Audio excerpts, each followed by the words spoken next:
At para naman sa mga balita sa labas ng bansa, dahil umano sa posibleng missile launch ng North Korea, naka-alerto na ngayon ang South Korea at Japan laban sa naturang aktibidad ng Hilagang Korea. Ayon mismo sa Seoul, maaaring sa Miyerkules maglunsad ng missiles ang Pyongyang matapos mailipat ang dalawa nitong missile sa East Coast na bansa.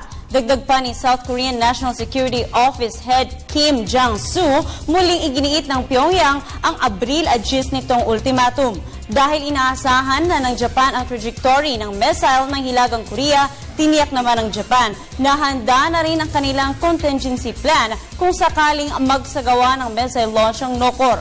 Nag-deploy na rin ang Tokyo ng Aegis Destroyer sa karagatan sakop ng Japan na may advanced radar system at interceptor missiles. Pinag-aaralan na rin ng Japan kung i-deploy nito ang kanilang PAC-3 interceptor missiles.